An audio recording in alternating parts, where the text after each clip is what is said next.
You want to know what betrayal looks like? It doesn't always slam doors or raise voices. Sometimes it smiles across the table while holding your favorite pie. Sometimes it wears a white coat and calls itself your child. After 68 years of holding this family together, through debt, illness, grief, and sacrifice, I finally had something for myself, a lottery ticket, a win. Just once, life blinked my way, and then they came back. Not for me, but for what I had. And what they didn't know was that I'd already stopped being their fool. This isn't a revenge story in the way you think. It's the kind where silence becomes your sharpest weapon. And now, you're going to hear everything. My name is Judith Langston, and I've lived in Sedona, Arizona for most of my life.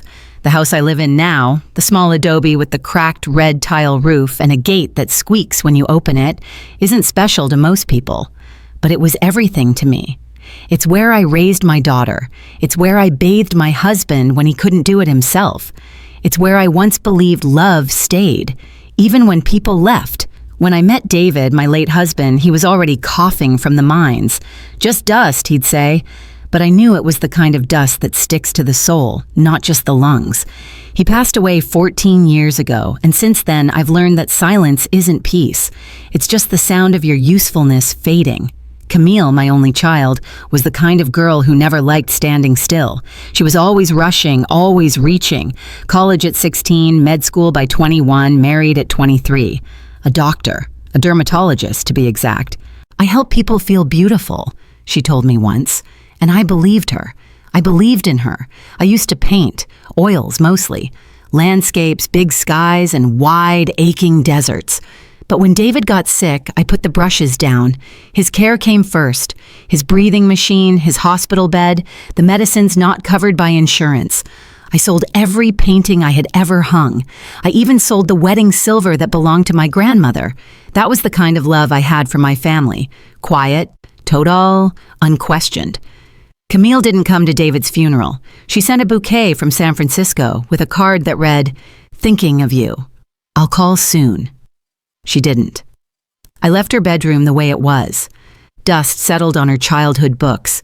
The closet still had the dress she wore to homecoming. I used to think she'd surprise me one day, show up at the gate crying, saying she missed me. Instead, what I got was silence. Then a long string of Christmas cards with no handwritten notes. Just her and her husband in matching ski jackets and 1 year a dog. Still, I defended her. Every time someone asked if we were close, I'd say, "She's busy. She saves lives." But the truth? The last time she visited me, really visited, was the day after David's first stroke. That was 12 years ago. It's strange how we talk ourselves into being okay with neglect. I'd tell myself it was better she was gone. Less mess. Fewer arguments. But I still found myself making tea for two. The day I won the lottery didn't feel like winning. I had gone to Murphy's Gas for peanut butter and cat litter. The clerk asked if I wanted to try my luck on a Powerball. Just for fun, I said yes. I scratched the numbers leaning on the kitchen counter. They looked crooked, misprinted, almost fake. I tossed the ticket in the drawer with expired coupons and a key I didn't remember what it unlocked.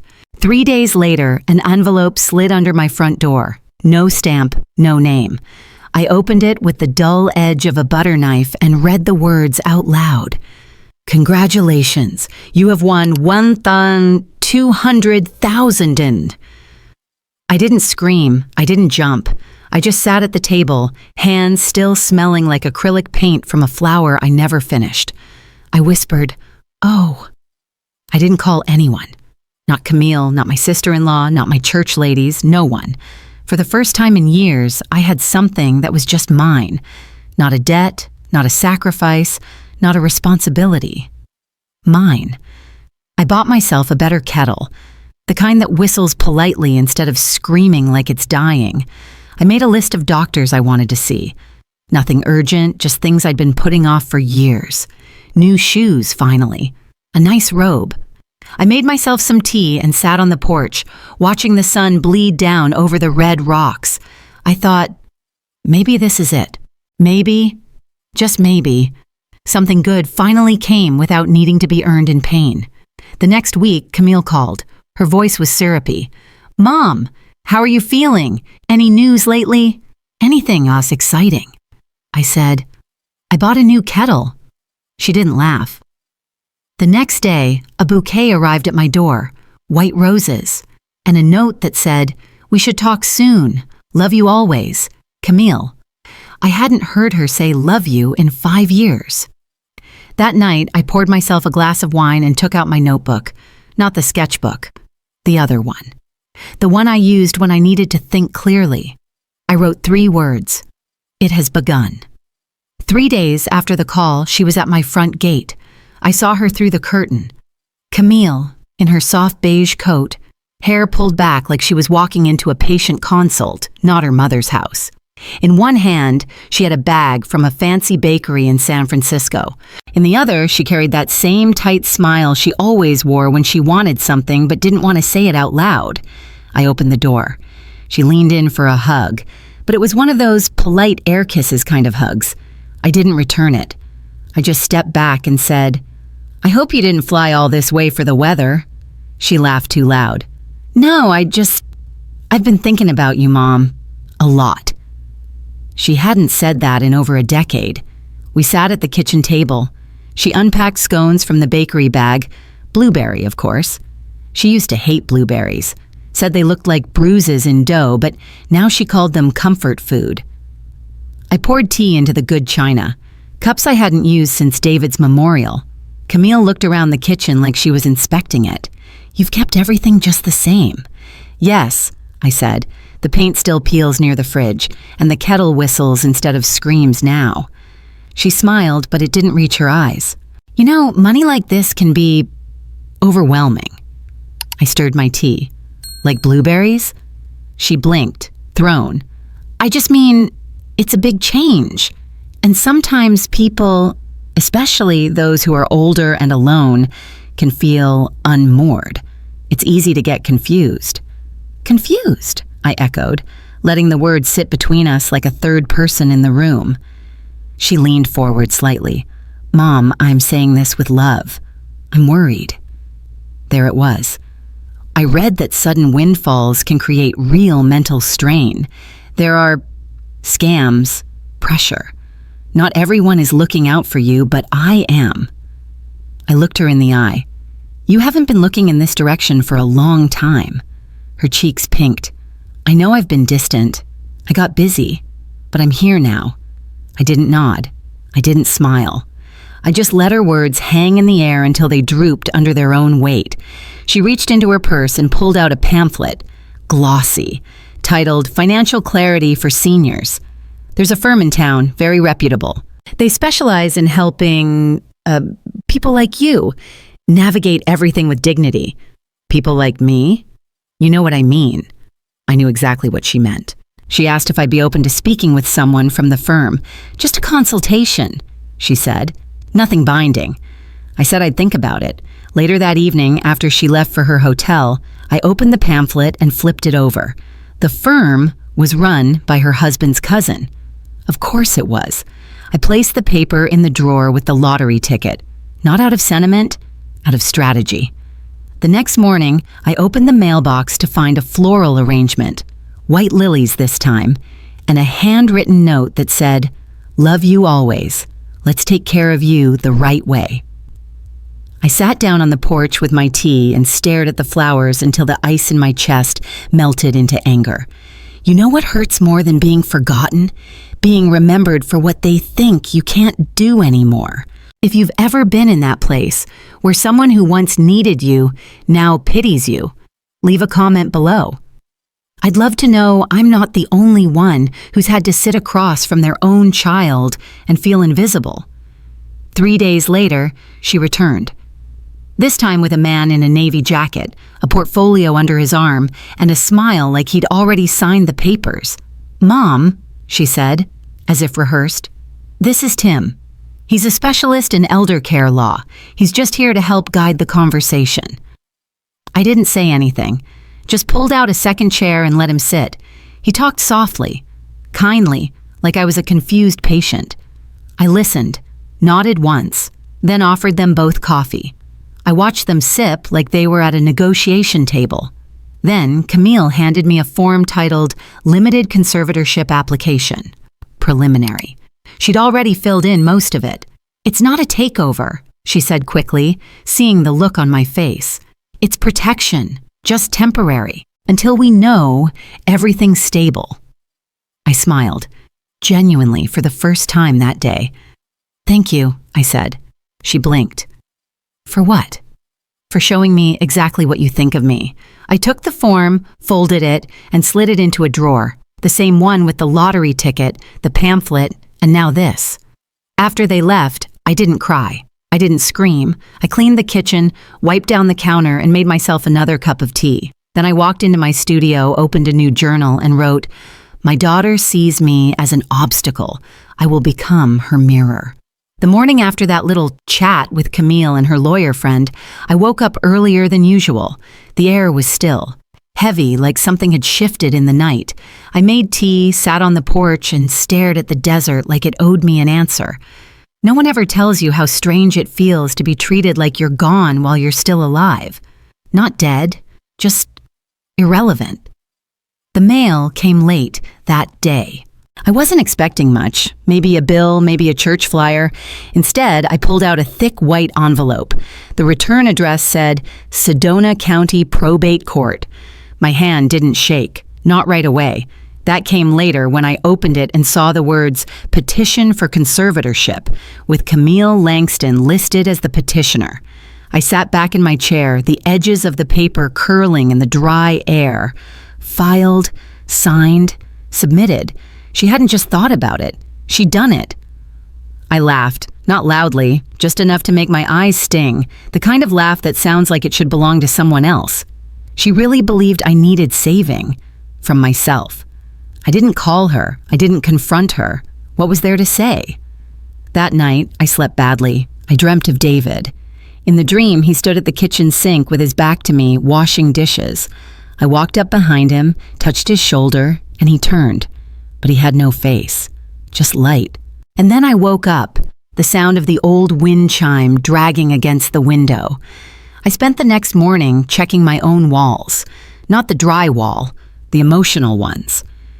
I replayed years of silence, of excuses I made for Camille, all the times she missed holidays, all the birthdays she forgot, the way she said, I love you, like she was signing off a voicemail. I thought about the time I slipped on the back step last winter, hit my ribs so hard I couldn't breathe. I laid there in the cold for almost an hour before crawling back inside. I didn't tell Camille, I told no one.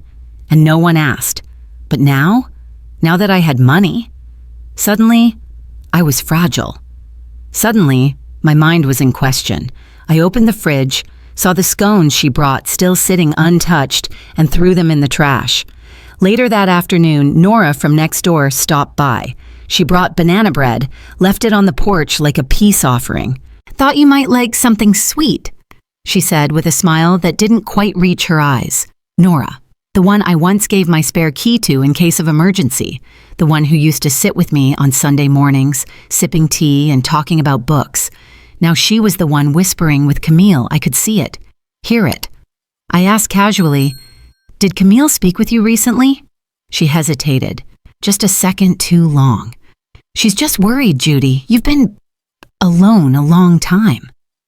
I looked at her and said nothing, just nodded. She left 5 minutes later, her footsteps quick down the gravel path. I went back inside and checked the drawer where I kept the conservatorship papers. They were gone. I froze. I knew I hadn't moved them. I hadn't even opened the drawer since the day before, but the folder, the thick white envelope, was gone. I checked the trash, the bookshelf, under the table. Nothing. I sat in the kitchen chair and stared out the window, and a different kind of cold sank into my spine. They didn't just think I was confused. They were helping me become the story they'd written. Somehow, Nora had taken it, slipped in while I was out back, or maybe when I was sleeping. I stood up slowly, made another cup of tea, and set it on the table without drinking. I whispered to no one, "They're building a case, and I'm not even in the courtroom yet." That night, I didn't sleep. I sat in my armchair with a blanket and the lamp on low, listening for sounds that didn't belong. I wasn't scared. Not exactly. It wasn't fear, it was clarity. I was no longer someone they loved. I was a target, a strategy, a vulnerable old woman they thought they could walk around like furniture. I took out my notebook. Page after page, I wrote everything I remembered. Dates, conversations, glances, what was said and what wasn't. Then I called the number I'd saved 3 days ago. Patel and Givens, elder law. A woman's voice answered. "Hi," I said. "I need to speak to Sandra Patel. It's urgent." "May I ask who's calling?" I took a deep breath. "Judith Langston. I think my daughter's trying to erase me while I'm still breathing." Sandra Patel wore practical shoes, carried no briefcase, and didn't talk to me like I was fading. That was the first sign I could trust her. She sat across from me at my kitchen table, sipping the tea I brewed fresh that morning. I told her everything, not just about the petition or the missing documents, but about Camille, about David, about what it feels like to spend your life building a home only to be treated like a squatter in it.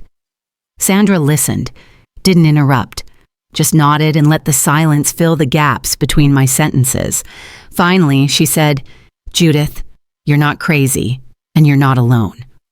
Those words shouldn't have made me cry, but they did, because no one had said that in years. People always said I was strong or resilient or so independent. They didn't realize how much of that came from necessity, not choice. Sandra took out a yellow legal pad and began asking questions. "Do I have a will?" "Yes." "Where's the money?" "Mostly in savings, but I hadn't touched the lottery yet." "Had anyone tried to move money without my consent?" "No." "But they were circling, like buzzards waiting for me to fall over." She paused, pen in hand. "Judith, I can help protect you, but you need to decide. Are you going to keep playing the role they've cast you in, or do you want to rewrite this story?" I looked her in the eyes and said, "I'm ready to disappear, but on my terms." That night, I didn't sleep. I planned. I sat at my kitchen table and wrote down 3 things I wanted more than anything. Keep my independence. Protect what's mine. Walk away with my name, my dignity, and no need to explain a damn thing. In the morning, Sandra and I began. We created a revocable living trust under the name the Quiet Canvas Foundation, a name that meant something only to me. Then we transferred all $1.2 million into the trust. I was still the sole trustee, but legally the money no longer belonged to Judith Langston. If Camille ever gained conservatorship, she'd gain access to my empty personal accounts, not the real prize.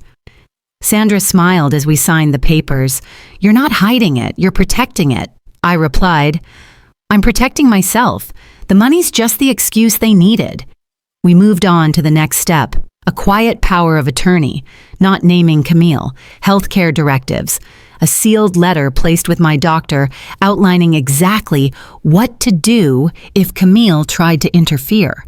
Piece by piece, I was taking back what they'd tried to label as fragility. I also stopped reacting. That was the hardest part. I had to act exactly how they expected me to. Soft, maybe a little lost, not too sharp. Camille called 2 days later. "Hey Mom, just checking in. I sent some supplements to help with brain clarity. Did you get them?" I smiled into the phone. "Thank you, honey. I'll look for them." I hung up and dropped them straight into the trash. From that moment on, I gave them what they wanted, a version of me they could underestimate. They came to visit more often now, bringing meals I didn't ask for, offering to help with the bills. One afternoon, Camille sat on my couch flipping through my mail, acting like I wasn't in the room. "You know," she said, not looking up, "once we get the court approval, you won't have to worry about a thing." I asked, "What court approval?" She froze. Just a second. Then that smile came back. "Oh, it's just a formality, Mom. Nothing to stress over." I went to the kitchen and laughed quietly behind the fridge door. Because what she didn't know is that I had already sent my own petition to the court, with Sandra's help, objecting to the conservatorship, complete with medical evaluations proving I was competent, completely sound of mind. And I had done it before Camille's hearing date was even finalized. They thought they were pulling the strings. They didn't see I was already out of the puppet show. And the truth is, I no longer needed to prove myself.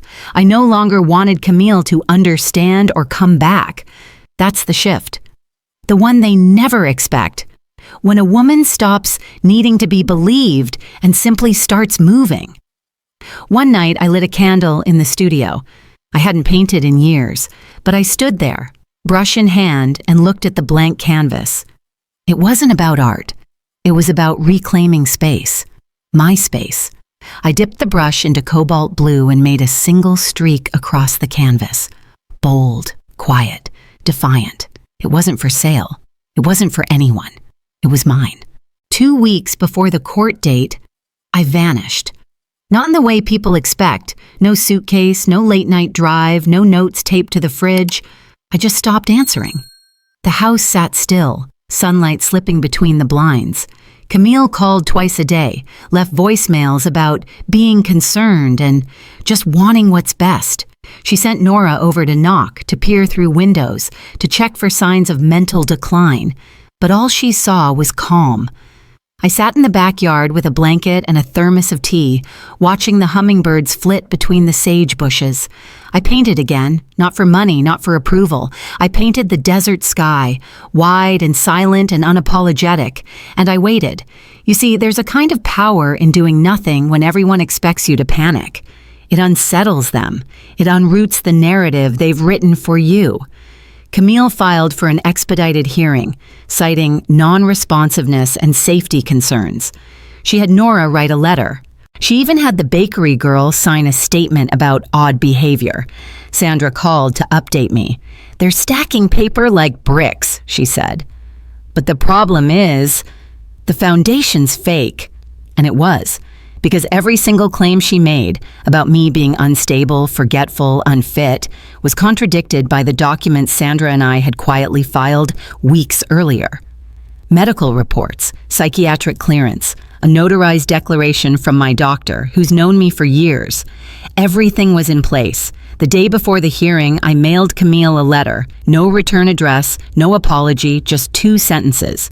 "You were never trying to protect me. You were trying to replace me. I've already stepped aside, just not in the way you hoped." I never saw her open it, but Sandra said she brought it to court the next day, waved it in the air like some kind of threat. The judge didn't even blink. When they called my name in the courtroom, I stood. Walked in, steady and silent, in a pressed navy coat and clean boots. I carried no folder, no witness, just my presence. Camille looked startled. "Mom? Why didn't you—" I didn't answer. I sat beside Sandra and folded my hands. The judge reviewed the documents, read through Sandra's packet, paused for several long minutes, then said, "Ms. Langston, I see no legal or medical justification for your daughter's petition. You appear fully competent. Petition denied." That was it. No drama, no yelling, no dramatic declarations, just denied. Camille's face went blank. Her husband leaned in, whispering fast. But it didn't matter. I stood, nodded at the judge, and walked out. Outside, the wind was cool and the sky wide open. I didn't wait for Camille. I didn't offer a hug or a look back. She wasn't my daughter in that moment. She was just another person who'd tried to edit me out of my own life. From that day on, I changed everything. I sold the house. Quietly. Through a private agent Sandra connected me to. No listing, no signs, just a handshake and a sealed document. I moved 3 hours north to a quiet town near the mountains, rented a small cottage with big windows and space to paint. No one knew my name there. No one asked questions. That was the point. I set up a small trust account in town for elderly women. Anonymous, no strings attached. Just enough to cover a month's groceries or a medical bill. I called it the Quiet Canvas Fund. Camille didn't know. She never would. It wasn't about her.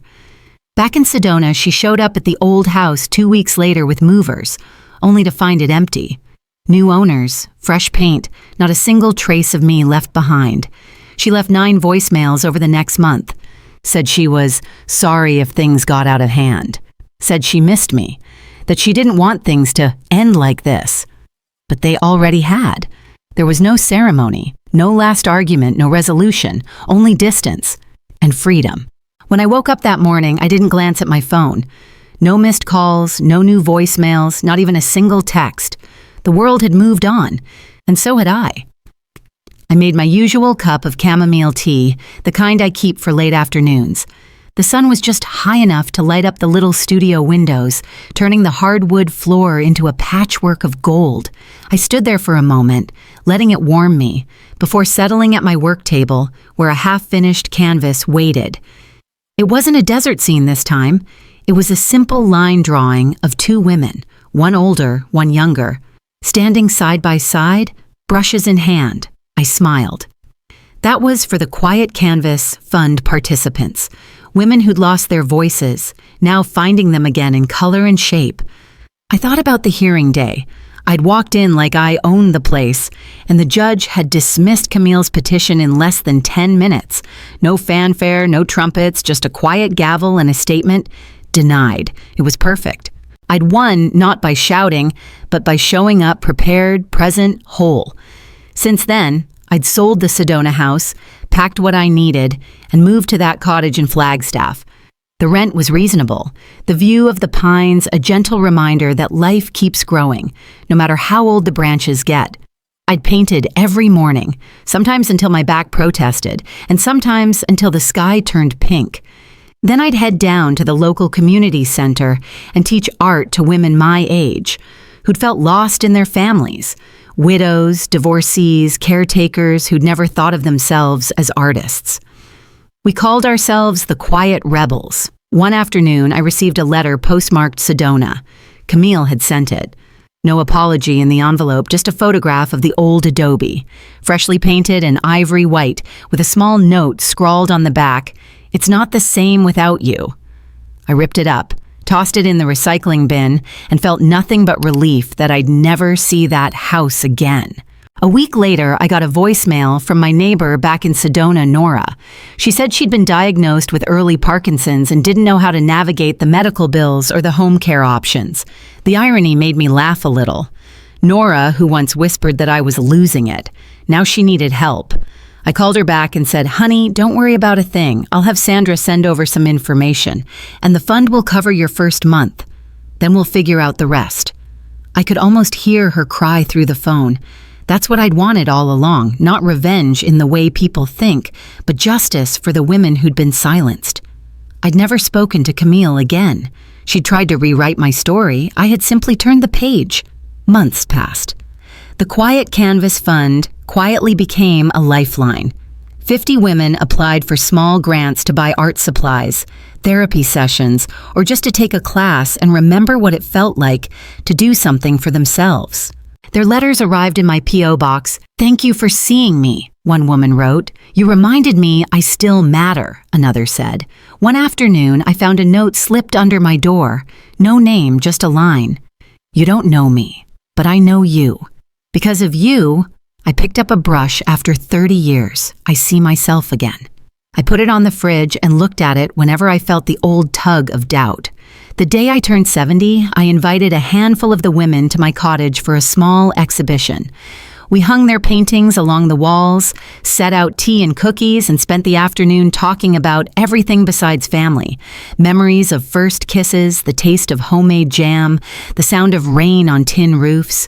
Camille's face never crossed my mind. That evening, I sat alone on my porch, watching the sky deep purple itself into night.